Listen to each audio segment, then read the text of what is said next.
여러분, 우리 인생에는 수많은 일들이 일어납니다.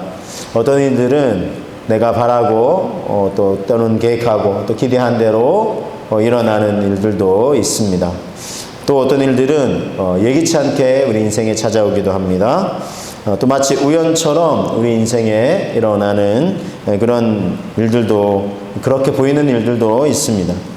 자, 그런데 우리 그리스도인들은, 우리 하나님을 믿는 사람들이죠. 믿음을 가진 사람들입니다.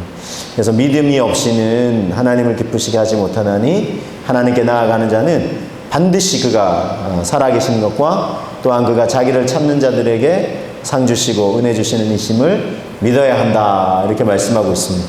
우리는 믿음을 가지고 하나님 앞에 나가는 사람들인데, 우리 어떤 믿음으로 하나님께 나아갈까요? 우리 찬송가 384장은 1절은 이렇게 고백합니다. 나의 갈 길 다 가도록 예수 인도하시니 내 주 안에 있는 긍휼 어찌 의심하리요. 믿음으로 사는 자는 하늘 위로 받겠네. 무슨 일을 만나든지 만사 형통하리라. 무슨 일을 만나든지 만사 형통하리라. 자, 여러분, 우리 찬송 우리 가끔씩 부르시잖아요. 이 찬송을 부르신다는 것은 이런 믿음의 고백으로 하나님께 나간다는 것입니다. 이런 믿음을 가지고 우리가 하나님 앞에 나간다 라는 이제 고백을 담아서 이 찬송을 부르고, 또 우리 하나님 앞에 믿음생활, 신앙생활을 하며 나아가는데, 자, 여러분, 우리에게 그래서 믿음이 필요합니다. 자, 어떤 믿음이 필요하냐면 오늘 말씀을 통해서 이제 함께 나누기를 원합니다. 먼저는요, 우리 인생에 일어나는 일들이 단지 우연히만 일어나는 것 아니라는 것입니다. 우연인 것 같으나 필연적으로 일어나는 그런 일들을 우리는 또한 경험하게 됩니다. 자, 설명을 좀 드리면, 우연은 그냥 원인 없이 일어나는 거예요. 저절로 일어나는 일. 이게 이제 우연이다라고 본다면, 필연은 명백한 인과관계로 인해서 일어나는 일이다. 즉 원인이 있다는 것입니다. 그래서 자, 원인이 있고 그 사건이나 만남을 주관하시는 존재가 있다는 뜻입니다. 요셉의 인생에 일어나는 일들이 우연히 일어나는지 아니면 필연적인 어떤 그 인생을 인도해 가시는 분의 이끄심 속에서 일어나는지 우리 함께 계속 생각해 보기를 원합니다. 요셉이 하나님 주신 꿈을 꾸었습니다. 부모와 형제들이 다 자기에게 절을 하는 꿈을 꿨어요. 그래서 너무나 이제 이게 자기에게 절을 하니까 자기가 대단한 존재인 것처럼 우쭐해가지고 형들한테 그 얘기를 했다가 형들의 미움을 사요. 그래서 형들이 정말 요셉을 죽이려고 구덩이에 요셉을 던집니다. 자, 꼼짝없이 그렇게 시간이 흘러가면 이제 죽을 수밖에 없는데, 그 순간에 놀랍게도 애굽으로 가는 상인들이 그 길을 지나가요. 타이밍이 기가 막혀요. 며칠만 더 늦었어도 요셉이 죽었을 수도 있어요. 근데 그 길로 이제 지나가게 되자, 우리 어차피 이렇게 아버지한테 요셉을 죽었다고 하고 우리 요셉을 팔아버리자 라고 하면서 은이십을 받고 이제 팔아버립니다. 요셉을 이제 팔아버립니다. 돈을 받고 판 거죠. 그러니까 이제 누이 좋고 매부 좋고 이거 일석이조 아니냐. 이게 우린 돈도 생기고, 저 꼴보기 싫은 요셉 좀 멀리 떠나보내버리고, 이거 잘 된 거 아니냐. 이렇게 해가지고 팔아버려요. 자, 근데 여러분, 그렇게 해서 아버지 사랑받던 품을 이제 떠나게 됐는데 요셉이 애굽으로 이제 내려가게 됐죠. 종으로 팔렸어요. 누구 집에 팔려가게 됐습니까? 어떤 사람 집에 팔려가게 됐죠? 우리 창세기 36장 37절에 이렇게 기록하고 있어요. 그 미디안 사람들은 그를 애굽에서 바로의 신하 친위 대장 보디발에게 팔았더라 그랬어요. 바로의 신하 친위 대장, 바로 곁에서 섬기던 친위 대장, 경호대장 보디발의 집에 요셉을 판 것입니다. 자, 여러분, 이게 우연이겠습니까? 이게 필연이겠습니까? 여러분, 친위 대장과의 만남은 훗날 어떻게 되죠? 요셉이 애굽의 바로왕 앞에 서게 되는 그런 밑거름이 됩니다. 가끔 이제 우리 드라마에서 이제 복선이라고 하죠. 장래에 어떤 일이 일어나게 될지를 미리 어떤 그 사건이 이제 예표해 주는 거예요. 그래서 지금 여러분, 이게 아무 그냥 귀족집에 팔려갈 수도 있잖아요. 그랬으면 물론 또 하나님이 요셉의 인생을 궁극적으로 인도해 가시겠지만, 그러나 지금 이게 바로 왕 바로 밑에 섬기는 친위대장 보디발의 집에 팔려가게 된 것은 이렇게 하나님의 어떤 섭리와 인도하심 속에서 인생을 인도해 가고 계심을 우리는 볼 수 있습니다. 이 만남은 우연이 아니라 필연이라고 할 수 있겠습니다.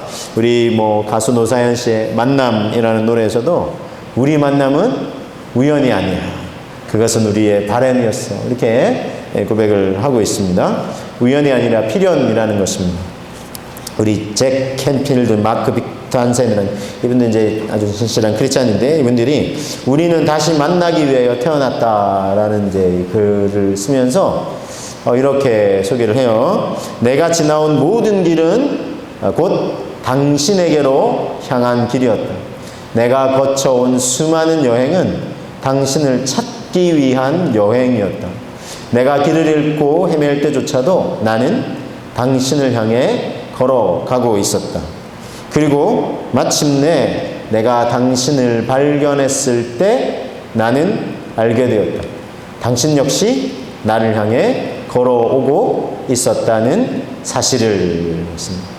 자, 여러분, 여러분, 우리 인생의 과정 속에서 한순간만 이렇게 어긋났어도 지금 우리가 만나고 누리고 있는 만남 없어요. 수 있어요. 그렇죠, 여러분? 인생의 순간이 한순간만 어긋났어도 지금 내가 이렇게 또 만나는 사람들과의 만남이 없을 수도 있다는 것입니다. 그런데 그 모든 발걸음 상황들이 어쨌든 딱 맞아서 이게 서로 만나게 되는 거죠. 그래서 이게 이제 정말 우연 같지만 필연적인 만남과 우리 인생의 사건이라는 것입니다. 여러분들도 그런 경험들이 있으실 것입니다. 우연히 만나게 된 것 같지만 이게 또 정말 그 만남을 인해서 인생이 더 이렇게 풍성하고 풍요롭게 되는 그런 만남들, 그런 사건들이 있으셨을 것입니다. 우리 가끔씩 우스갯소리를 하시면 정석원 집사님하고 저희하고 이제 만난 거는 이 중고 세탁기 때문에 이제 만나게 됐는데, 이런 사건이라든지 우연히 만난 것 같지만 또 이렇게 또 만나고 보니 또 하나님이 정말 잘 또 만나게 해주신 이런 부분들이 있습니다. 그래서 우리 인생에 참 이거 우연이 아닌가 싶은데 필연적인 하나님의 인도하심이 있는 것입니다. 그래서 여러분, 근데 여기서 만남은 단지 사람과 사람과의 만남이 아니라 우리 인생이 하나님과의 만남에 있어서, 그렇죠? 하나님과의 만남에서도 생각해 보시면 이게 정말 우연히 그냥 만나게 된 것 같지만 정말 하나님께서 우리 인생을 그분과 만날 수 있도록 이렇게 세밀하게 인도해 오신 것을 우리는 이렇게 고백할 수 있습니다. 이게 이제 믿음이죠. 네, 그런 게 어딨어, 이런 사람은 아직 이제 믿음이 없는 거예요. 믿음이 있는 사람들은 그런 만남 속에 소중한 사람들과의 만남이든지 아니면 절대자 하나님과의 만남이든지 하나님께서 인도해 오셨구나라는 것을 믿음의 눈으로 이제 바라보고 고백하게 되는 것입니다. 자, 여러분, 우연과 필연을 다시 한번 설명드리면 우연은 원인이 없이 마치 저절로 일어나는 것처럼, 그래서 어쩌다가 우연히 일어난 일이나 이 만남이 내가 생각하기에 좋은 것이다 싶으면 야, 운이 좋다, 이렇게 고백해요. 야, 진짜 운 좋네. 야, 운 좋게. 야, 너 정말 정말 운이 좋다, 이렇게만 고백을 해요. 운이라고 고백하는 건 어쨌든 뭔가 이게 그 만남조차도 내가 이렇게 한 건 아니지만 참 운이 너무 잘 맞았다, 이렇게 고백하는 거죠. 우연의 연속선상에서 이제 그걸 운이 좋다 이렇게 표현을 해요. 그러나 필연은, 필연이라는 것은 명백한 인과관계로 인해서 일어난다는 것입니다. 원인이 있다는 것입니다. 즉, 그런 만남이나 사건을 주관하시는 존재가 있다는 것입니다. 자, 여러분, 그 존재는 누구이십니까? 우리 그리스도인들은 그 존재를 하나님이시다라고 고백하는 사람들이죠. 우리 이렇게 잘 아시는 우리 잠언 16장 9절 말씀을 같이 한번 되새겨보시면, 사람이 마음으로 자기 길을 계획할지라도 그의 걸음을 인도하시는 이는 여호와시니라 그랬어요. 즉, 자기의 마음이나 자기 길을 어떻든 내가 행복해 보이는 길로 자기가 어떻게 생각해서 걸어가는 것 같다 생각하실지 모르지만 그 걸음을 인도하시는 분은 여호와 하나님이시라는 것입니다. 그래서 이런 믿음의 고백을 가진 사람들이 우리 하나님을 믿는 사람들이고, 믿음의 사람들이고, 또 신앙생활을 한다는 사람들이고, 또 그리스도인이라는 사람입니다. 이런 믿음 없으면 우리는 하나님이 우리 인생의 주인이라는 믿음이 없는 사람들이에요. 그래서 하나님을 우리 주님이라, 우리 예수님을 주님이시다. 그 고백은 나의 인생의 주인이시다라는 고백이거든요. 우리 인생의 발걸음과 여정을 주관해 가신다는 거예요. 이런 믿음이 없으면 주님이라고 부르면 안 돼요. 그거는 속이는 거예요. 속이는 거. 그래서 내가 적어도 주님을, 우리 하나님을, 또 예수님을 주님이라고, 내 인생의 주인이십니다, 왕이십니다. 우리 전사님도 아까 우리 왕이신 하나님, 광야에 길을 내시고 사막에 강을 내시고, 광야는 길이 없어 보이는 곳이에요. 물론 계속 가면 광야도 끝이 있죠. 그런데 어쨌든 이게 이 길로 가야 될지 저 길로 가야 될지 지금 내가 보이는 이 육체적인 시야 안에서는 안 보여요. 그래서 동서남북 어디 뭐 사방팔방으로 가도 이게 길이 안 보여요. 그래서 여러분, 만약에 길이 안 보이는데 어느 길로 갈까? 우왕좌왕하겠죠? 예를 들면 이제 어쨌든 사막도 뭐 계속 가면 끝이 있으니까 이쪽으로 가거나 저쪽으로 가거나 끝이 있으니까, 그러나 내가 어쨌든 이 육체적인 기능이 있는 동안에 이 광야 끝을 발견하거나 길을 찾아가야 되는데 어느 길인지 모르는 거예요. 그래서 막막해요. 인생이 광야길 같아요. 그런데 성경은 말씀하시기는 하나님 당신은 어떤 존재로 소개하냐면 광야에 길을 내시는 하나님. 또 목말라죠. 길이 있다 그래도 한참 걸어야 되는데 너무 목말라서 나 이렇게 정말 지치면 어떻게 하는데 사막에 강을 내시는 하나님. 그렇게 우리 인생 여정을 인도해 가시는 하나님. 그래서 정말 끝이 없어 보이는 광야길인데 정말 하나님께서 와, 이 길로 걸어가게 하셨구나. 나중에는 또 이게 정말 목말라서 정말 내가 인생의 목마른 가운데 허덕이고 있는데 하나님께서 이렇게 정말 강을 내시는구나. 또 물을, 또 샘을 만나게 하시는 그런 순간이 있지 않습니까? 이 발걸음을 누가 인도하시냐는 거예요. 하나님께서 인도해 가신다는 것입니다. 자, 여러분, 요셉의 인생 여정에서 하나님께서 어떻게 그의 인생 여정을 인도해 가셨는지 그럼 우리 함께 또 나누기를 원하는데, 어쨌든 여러분, 하나님께서 우리 인생을 인도해 가신다. 이걸 다르게 좀 표현을 하면 이 기독교 교리의 아주 중요한 용어인데 하나님이 섭리하신다 이렇게 표현해요. 이제 오늘 이 중요한 용어를 좀 함께 설명하고 나누겠습니다. 하나님의 섭리가 있습니다. 자, 섭리라는 표현. 자, 이게 굉장히 중요한데 사실 이제 섭리 그렇게 이렇게 아주 뭐 널리 사용되진 않아요. 그럼 굉장히 중요한 용어입니다. 우리 특별히 이제 신앙인들이, 하나님 믿는 사람들이 은혜라는 표현은 너무 중요하죠. 근데 그 은혜 못지않게 사실은 이게 굉장히 중요한 표현이에요. 또 이게 신앙 고백입니다. 자, 섭리는 세상과 우주 만물을 다스리시는 신의 뜻이다. 이게 이제 보편적으로 이렇게 표현을 해요. 섭리 다르게 또 표현드리면 한자로는 몰아잡다, 그리고 이치라는 뜻입니다. 이치리. 그래서 섭리라는 단어를 썼는데 영어로는 이제 providence라는 단어를 이제 쓰는데, 이거는 이제 바뀌지 않는 우주 만물의 모든 철칙, 법칙을 섭리라고 표현을 합니다. 자, 그래서 이 섭리라는 단어를 제가 좀 설명을 드릴 텐데, 자, 이게 모든 우주 만물과 이 신과의 인과관계를 이게 섭리라는 단어로 표현을 하는 거예요. 자, 섭리는 예를 들자면 지구가 지금 태양계 주변을 돌죠. 그런데 이제 뭐 스스로 이렇게 지구도 이렇게 돌면서 자전을 하면서, 그러니까 이제 밤낮이 태양 쪽으로 하면 이제 낮이고 태양의 반대편을 등지면 이제 밤이 되고 이렇게 하죠.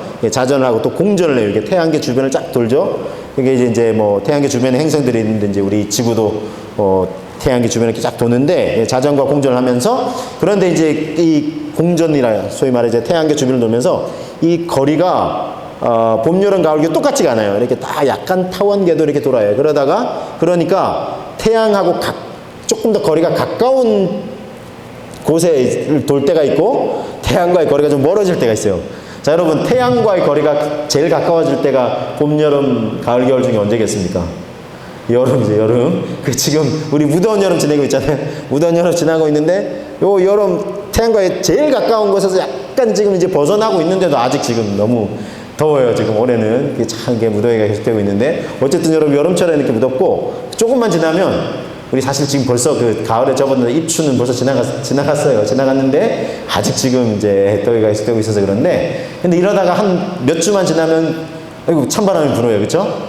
곧 가을이 오는 거예요. 태양과 점점 거리가 멀어지고, 그리고 나중에 몇 달 더 지나면 여러분, 지금보다 한 6개월 더 지나면 또 어떤 계절이 옵니까?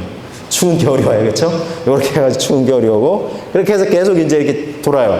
자, 그래서 한 바퀴, 지구가 한 바퀴 딱 도는 시점을 이제 평균적으로 약 365일 정도 된다. 그죠? 물론 365.25 이렇게 돼요.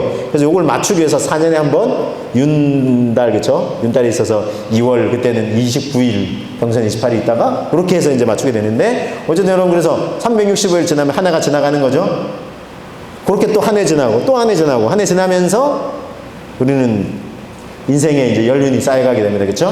자, 그렇게 되면서 어떻게 되죠? 모든 인생은 육체적 생명을 마감하게 됩니다. 물론 이제 첫 창조 시 하나님 의도한 건 아니었지만 아담과 하와가 이제 범죄하고 나서 이제 인류가 이제 그렇게 되는데, 그래도 또 이게 또 끝이 아니에요. 하나님은 온 인류를 이 죄와 사망의 권세에서 구원하시기 위해서 하나님의 아들 예수님을 보내주셨죠. 예수님이 십자가 피 흘려 죽으셨죠. 그 우리 죄를 대신 담당하시고 부활의 권능으로 다시 사셨습니다. 그래서 사람들에게 구원과 영생을 선물로 주시기를 원하세요. 이건 역시 하나님이 세상을 움직여 가시는 섭리의 모습이다라고 보시는 거죠. 그래서 우리가 섭리에 순응하면, 즉 믿음으로 반응하면 우리가 이제 구원과 영생을 얻고 이제 누리게 되지만, 끝내 이제 불신앙으로 반응하면 안타깝지만 주님이 주시려는 구원과 영생에 아무리 손을 내밀어도 우리가 붙잡지 않으면은 참 안타까워요. 그런 일을 이제 우리가 경험하게 되는데, 자, 이게 섭리. 자, 다르게 또 설명드리면, 웨스트민스터 신앙 고백에서는 섭리를 이렇게 설명합니다. 조금 더 구체적으로 설명해요. 섭리는 하나님의 무한한 능력과 지식을 통해서 인간을 포함한 모든 피조물에 대한 그의 뜻을 이루는 하나님의 활동과 사역. 이게 섭리다라고 해요. 저는 이 설명이 조금 더 구체적으로 우리가 조금 이해할 수 있는, 그래도 조금 더 이해할 수 있게 폭넓게 설명하는 것 같아요. 하나님의 무한한 능력과 지식을 통해서 인간을 포함한 모든 이 자연 만물 피조물에 대해서 하나님 그분의 뜻을 이루어 가십니다. 이 하나님의 활동과 사역, 이게 섭리라는 것입니다. 그러니까 여러분, 이게 얼마나 중요해요. 이게 섭리라는 표현이 굉장히 중요한 의미를 담고 있습니다. 그래서 이게 조금 더 제가 구체적으로 설명드리면, 이게 이제 성경에 그러면 섭리라는 표현이 있나? 섭리라는 표현은 없어요. 섭리라는 표현 자체는 없어요. 단어 자체는 없어요. 그러나 이제 이게 말씀드렸지만 이게 기독교 교리적으로 이렇게 설명드리는데, 어쨌든 그럼 이게 섭리라는 단어는 그러면 어디서 성경과 연관이 있냐? 이렇게 말씀드릴 때, 창세기 22장 8절에서 14절에 여러분 잘 아시는 우리 아브라함이 100세 때 약속의 자녀 이삭을 하나님이 주셨잖아요. 선물같이 주셨는데, 그 이삭이 이제 잘 자라고 있는데, 뜬금없이 하나님이 그 이삭을 바치라 그러는 거예요. 모리아산, 한 사흘길, 아브라함이 있던 곳에서 한 사흘길 있는데, 그 사흘길 가서 모리아산에 가서 이삭을 제물로 바치라 그랬어요. 근데 아브라함이 하나님께 뭐 항변도 안 해요. 뭐 군말도 안 해요. 진짜 딱 준비 다 해가지고 그 다음날 새벽같이 일어나서 이삭아 가자 해가지고 이렇게 데리고 가요. 왜 이렇게 그 아들을 바치라고 하는데 이걸 아무도 항변도 안 하고 데려가나 싶을 수 있을지 모르지만, 이게 이제 그 아브라함의 스토리를 여러분 저와 여러분 이미 아시잖아요. 그게 이제 도저히 아브라함과 사라가 자녀를 낳을 수 없을 때 하나님 주셨잖아요. 그렇죠? 그리고 이제 바치라고 하니까 아브라함이 믿음이 있었던 거예요. 그래서 로마서 4장 17절에 의하에 아브라함이 믿었던 하나님은 죽은 자를 살리시는 하나님, 그리고 없는 것을 있는 것으로 부르시는 하나님이신 걸 믿었기 때문에, 자기가 도저히 자녀를 낳을 수 없을 때 주신 걸 믿었기, 이제 뭐 그 믿음도 사실은 자기가 내가 하나님 믿어야지가 아니라 하나님이 그렇게 믿음을 갖게 하셨죠. 그렇죠? 아브라함도 사실은 믿음 없이 이렇게 조금 이렇게 좀 기다리다가 지쳐가지고 뭐 이스마엘 낳기도 하고 뭐 이런 우여곡절이 있었지만, 결국 아브라함의 믿음도 하나님이 그에게 믿음을 부여해 주신 거예요. 그러니까 아브라함은 자랑할 거 하나도 없어요. 어쨌든 이제 이렇게 하나님이 그에게 믿음을 부여해 주셨는데, 그러니까 아브라함이 그런 믿음이 있으니까 뭐 하나님이 다시 주실 수도 있고, 아니면 하나님이 살릴 수 있는, 죽은 자를 살리시는 하나님, 부활의 하나님, 그걸 믿었던 거죠. 그래서 기꺼이 바치려고 한 거예요. 그러니까 그 바치려는 시점에서는 아브라함이, 물론 말씀드렸다시피 하나님이 그렇게 아브라함의 믿음을 쫙 이만큼씩 이끌어 올리신 거예요. 그래서 아브라함이 딱 그런 이제 반응을 했는데, 그래서 이제 가는데 이삭이 물어요. 아버지, 하나님께 바칠 재물은 어디 있어? 그랬더니 아브라함이 하나님께서 준비하시리라. 하나님께서 준비하셨다. 걱정하지 마, 너는. 사실은 이제 뭐 어쨌든 이삭을 딱 바치려고 했지만 어쨌든 하나님이 준비하실 것이다. 이렇게 이제 얘기를 했어요. 그리고는 정말 딱 모리아산에 이르러서 이삭을 잡아가지고 갑자기 탁 묶어가지고 탁 이제 제단에 이제 진짜 제물로 탁 이렇게 칼을 내리치려는 바치려고 칼을 내리치는 순간 하나님 멈추라 하고, 야 이제야 알았다. 난 너 테스트한 거야. 네가 네 아들 사랑하는 독자 이삭도 아끼지 않고 내게 바치는 걸 보고 네가 나를 정말 사랑하는 줄 알았다. 내 말에 순종하고 나를 정말 사랑하는 줄 알았다 하면서 합격 도장 딱 찍어줬어. 그렇죠? 그리고는 아브라함한테 뭐라 그래요? 저기 숯불을 봐라. 숯불을 봤더니 뭐가 있어요? 어린 양이 딱 준비되어 있는 거예요. 그래서 우리가 잘 아시는 그 유명한 고백, 여호와 이레, 그렇죠? 하나님이 준비하시다. 여호와 하나님이 준비하신다. 준비하시는 하나님. 하나님이 준비하신 거예요. 그 제물을. 그래서 이삭도 그렇지만 또 특별히 하나님의 어린 양은 자, 누구를 예표하는 것입니다. 예, 온 인류의 이 죄와 사망의 권세를 대신 짊어지실 하나님의 어린 양 예수 그리스도를 대변하는 거예요. 그래서 하나님은 우리를 진짜 죽이시는 게 아니라 예수 그리스도의 십자가의 죽으심을 통해서 우리를 살리시는 걸 예비하셨죠. 자, 이걸 이제 여호와 이레라고 하는데, 이걸 이제 여호와 이레라는 표현이 라틴역에서 이 문구를 데우스 프로비데트라는 표현을 쓰는데, 이걸 이제 영어로 옮긴 것이 디바인 프로비던스. 그래서 이게 거룩한 신으로부터 주어진 것이라는 뜻이에요. 신이 준비하신 거예요. 하나님이 제물을 준비하셨듯이. 이걸 이제 우리 인생에 확장을 하면 하나님이 준비하신다는 거예요. 그러니까 우리를 위한 대속제물 예수 그리스도 준비하셨죠? 예수 그리스도만이 아니라는 거예요. 그래서 로마서 8장 32절에 이런 고백이 있어요. 하나님이 자기 아들을 아끼지 아니하시고 우리 모든 사람을 위하여 내어주시니가 어찌 그 아들과 함께 우리에게 필요한 모든 것을 선물로 주시지 않겠느냐는 거예요. 로마서 8장 32절. 그러니까 아들도 아끼지 않고 내어주셨죠 이미. 이건 뭘 의미해요? 그 외에 우리의 삶에 필요가 있다면 그것도 아끼지 않고, 그러니까 우리에게도 꼭 필요하고 하나님께도 좋고 우리가 또 하나님을 사랑하여 섬길 수 있는 것이라면 우리의 삶을 더 해롭게 하고 이런 건 하나님이 안 주시려고 하고 이게 좀 우리 절제하라 그러고 좀 막고 하시겠죠. 그러나 우리에게 꼭 필요한 것, 또 우리가 하나님 사랑하고 섬기는 또 꼭 필요한 것은 하나님이 아끼지 않고 주신다는 거예요. 그래서 그 모든 과정을 인도해 가시는 것, 그게 일이면 일, 사건이면 사건, 뭐 사명이면 사명, 뭐 이 어떤 것이든 하나님께서 준비하시고 인도해 가신다는 것입니다. 이것을 우리는 하나님이 섭리하신다라고 고백을 한다는 것입니다. 그래서 여러분, 그래서 이것을 믿는 사람들에게는 우연히 일어나는 일은 없는 것입니다. 우연처럼 보이는 일 가운데서도 하나님이 섭리하시는 거예요.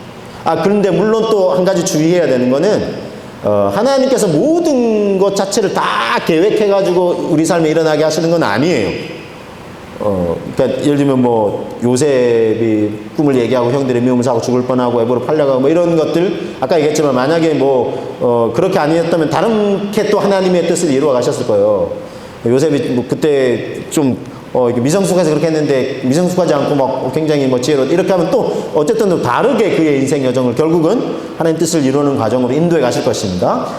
그러니까 예를 들면은 잘 되면 하나님 감사하네, 하나님 섭리하시는 애네 우리 이렇게 고백하면서 또 안 되면 우리가 만약에 이렇게 마치 운명처럼 하나님이 내가 뭐 개입할 여지도 없이 다 하나님이 그러면 다 계획하신 거 하면 또 잘 안 되는 것 같으면 또 우리가 하나님 탓하시거든요. 꼭 그런 건 아니에요.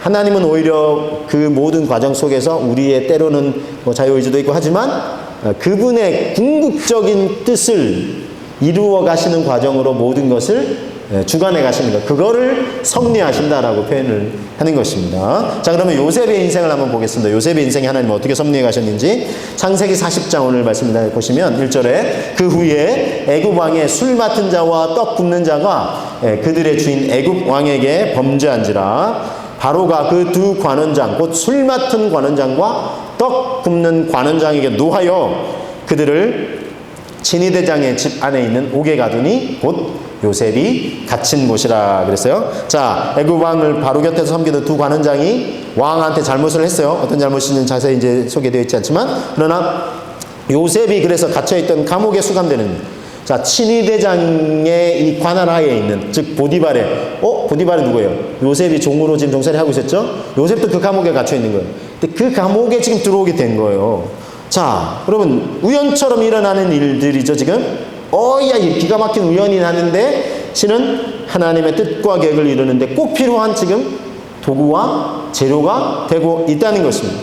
요셉과 이 두 관원장들과의 만남은 이제 요셉을 향한 하나님의 계획을 실현하시는데 꼭 필요한 밑거름이 되는 것입니다. 자, 그래서 40장 4절을 보시면 친위대장이 요셉에게 그들을 수종들게 하매 요셉이 그들을 섬겼더라. 그들이 갇힌 지 여러 날이라 그랬어요. 보세요, 여러분.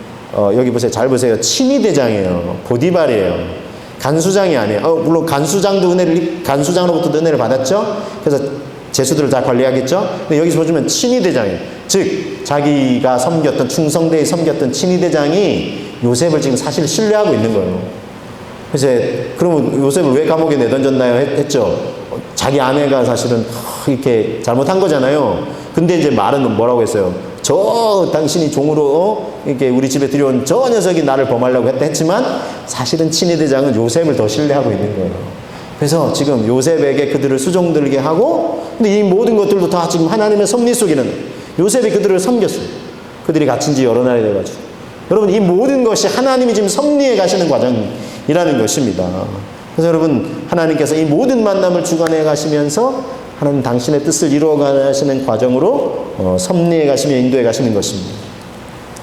한국교회에 귀한 영향력을 끼치신 우리 선한목자교회 유기성 목사님, 이분의 이제 뒤를 이으셔가지고 작년에 선한목자교회 담임 목회자로 이제 부임하신 김다위 목사님. 이제 그 다윗을 이름 지었는데 이제 한자로 이걸 표현하다 보니까 이제 뭐 위자는 없잖아요. 그러니까 김다위 목사 이렇게 이름을 줬는데 이분이 이제 작년에 이제 부임을 하셨어요. 그래서 이제 유기성 목사님이 이어서 이제 선한 목자교회 섬기시면서 한국교회에 지금 이제 또 선한 영향력을 끼치시려고 이제 그렇게 들여지고 계시는데, 이분이 이제 최근에 이렇게 쓰신 책이 섭리하심이라는 책입니다. 섭리하심. 그래서 제가 이제 오늘 말씀 준비하면서 요게 이제 또 잘 이렇게 맞아떨어졌어요. 그래서 그것도 우연인 것 같지만 필연적인 하나님 인도하심이 아닌가 싶습니다. 그래서 제가 이거 사실은 이 말씀을 좀 준비하면서 저도 이게 조금 이 말씀을 어떻게 보면 가볍게 터치하고 넘어갈까도 생각했는데 이 말씀 묵상하는데 이게 너무 중요한 거예요. 우리 인생 이 그리스도인들에게 있어서 이 하나님의 섭리하심이라는 이 믿음을 갖는 건 너무 중요해요. 자, 그래서 이분이 하나님의 섭리하심에 관한 자기 인생 스토리를 소개를 하고 있어요.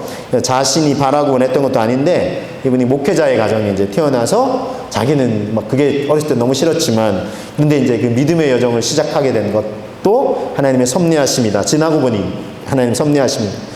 어릴 때부터 좋은 사람들도 만나게 된 것도 다 하나님의 섭리하심이라고 고백하고, 무엇보다 지금 이제 이렇게 인연이 된 우리 유기성 목사님과의 만남이 정말 하나님의 특별한 섭리하심이었다 소개를 하는데, 자신이 이제 신학대학원을 다니실 때, 이제 저도 이제 뭐 그렇지만 신학대학이나 신학대학원이면 다닐 때 이제 사경회라고 말씀 수련회 같은 걸 해요. 그러면 이제 강사분을 모셔요. 그때 이제 강사분을 오신 거예요. 이 유기성 목사님이. 근데 정말 그 유기성 목사님이 한 영혼을 사랑하시고 나는 죽고 예수로 산다고. 그리고 그것을 그냥 입술의 고백만이 아니라 자기의 삶으로, 전 삶으로 그렇게 고백하시면서 정말 그렇게 자기 온몸을 내던지시는 이 유기성 목사님을 만나면서 자기 굉장히 큰 도전이 되는 거예요. 그래서 난 무조건 이분 밑에서 배워야 되겠다. 이런 생각이 이제 들어서 무작정 이제 찾아가서 좀 배우게 해달라고. 그렇게 해서 그 밑에서 온갖 이제 뭐 허드렛 일부터 하는 거예요. 그리고 이제 파트 사역자를 거쳐서 이렇게 하면서 그러니까 뭐 이분이 또 이제 영상 이런 걸 좀 잘 되는 영상을 편집하고 뭐 이런 일들을 하면서 이제 뭐 그러니까 사실은 허드렛 일, 잡일들 같은 거를 다 하게 됩니다. 그런데 자기가 이분 밑에서 배우는 게 너무 좋아가지고 그냥 그런 거 마다하지도 않고 계속 이제 이렇게 신실하게 섬긴 거예요. 그러면서 이제 이분 한 6년 가량 이제 섬기고, 그 때가 돼서 또 이제 뭐 미국 유학을 갔다가 그곳에서 또 이제 목회자로 섬기시고 계시다가 이제 유기성 목사님께서 사실 좀 은퇴 기간이 좀 남으셨는데 조금 빨리 은퇴를 하시면서 후임 목회자를 세우시면서 이분을 이제 후임 목회자로 이제 데려오셨어요. 왜냐하면 보신 거예요. 유기성 목사님도 그런 허대를 하면서 몸만 굴평하면서 한 게 아니라 기쁨으로 감사함으로 섬기는 그런 모습들, 신실한 모습들, 이런 것들이 인연이 돼서 이제 한국교회 영향을 끼치는 교회에 이렇게 부임을 하시게 되셨는데, 이분이 이런 모든 하나님의 인도하심을 하나님의 섭리하심이다라고 고백하면서 이 책에서 이제 이런 고백을 하고 있어요. 당신이 살아가는 삶의 작은 순간들도 하나님의 섭리 안에서 역사가 된다는 거예요. 우리 삶에 저 작은 것 같은데 하는데, 그것도 하나님의 섭리 안에서 하나님의 역사를 이루어 가시는 밑거름이 된다는 거예요. 그래서 하나님의 섭리를 증거할 수 있는 좋은 방편은 바로 삶의 이야기다. 우리 인생의 이야기다. 그래서 모든 인생은 하나님의 이야기 안에 담겨 있다는 거예요. 허투루 그냥 흘려보내는 그런 인생이 없다는 게, 필요 없는 인생이 없다는 거예요. 그래서 계속 이런 얘기를 해요. 어떤 인생도, 그 다음에 이렇게 소개를 합니다. 어떤 인생도 가치 없는 인생은 없으며 하나님의 이야기 안에서 전부 소중한 이야기다 그랬어요. 여러분, 저와 여러분들도 이미 이런 고백 하시겠지만 다시 한번 좀 고백하시면 좋겠어요. 어떤 인생도, 그러니까 그 어떤 인생 안에 내 인생도 들어있겠죠? 나의 인생도 가치 없는 인생은 여러분 없는 줄로 믿으시기 바랍니다. 가치 없는 인생 없어요. 하나님이 이야기하는 전부 소중한 이야기예요. 우리의 삶은 하나님과 동행하며 하나님께로 나아가는 여정이라는 거예요. 하나님께서 인도해 가시는데 다 순응하며 나아가는, 하나님께로 나아가는 여정이고, 그 여정에는 기쁨도 있어요, 슬픔도 있어요, 즐거움도 있어요.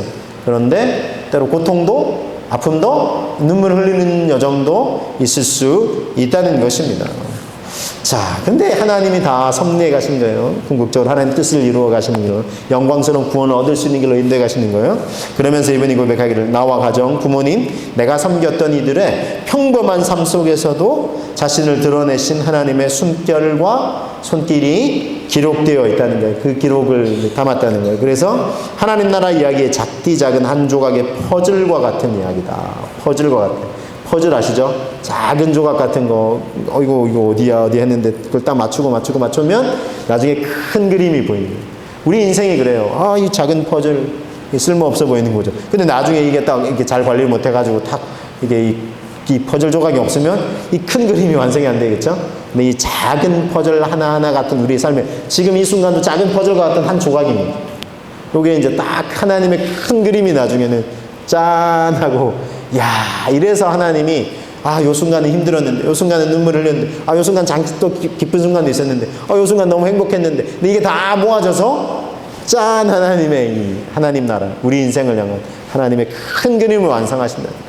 그래서 하나님은 다양한 방식으로 우리 일상에 함께하고 역사하고 계신다는 거예요. 이 퍼즐이 이 모양이 똑같지 않아요. 그죠? 이 복잡한 퍼즐은 이게 이상한 모양이고, 여기 맞는 것 같은데, 안 맞네. 여기 다른 게 맞네. 여러 다양한 우리의 삶에 일어나는 일들, 또 방식으로 우리 일상에 함께 하시고 역사하신다는 거예요. 여러분, 이렇게 하나님의 섭리하심을 믿음으로 고백하고 있습니다. 우리 인생의 많은 일, 특히 좋은 만남의 축복들을 하나님께서 섭리하시며 인도해 가시고 계십니다. 그래서 여러분, 시편 37편 5절을 우리 권면의 말씀을 드립니다. 너의 길을 여호와께 맡기라. 그를 의지하면 그가 이루신다 하는 것입니다. 그래서 우리 길을 다 주님께 맡기면 그가 이루어 가신다. 왜냐하면 그분이 우리 인생을 놀랍게 섭리해 가시는 하나님이시니까. 그래서 오늘 말씀을 정말 다시 한번 되새기시면서 우리가 이 같은 믿음으로 나아가시면서 우리의 인생의 앞날을 하나님께 맡겨드리시면서 그분이 놀랍게 섭리하심을 통해 우리 인생을 정말 아름답게 빚어내시고 하나님께 영광 돌려드릴 수 있도록 이끌어 가시는 그 하나님이심을 신뢰하면서 이런 믿음의 고백으로 하나님께 정말 우리 인생을 맡겨드리시는 저와 여러분 되시기를 주님의 이름으로 축복합니다.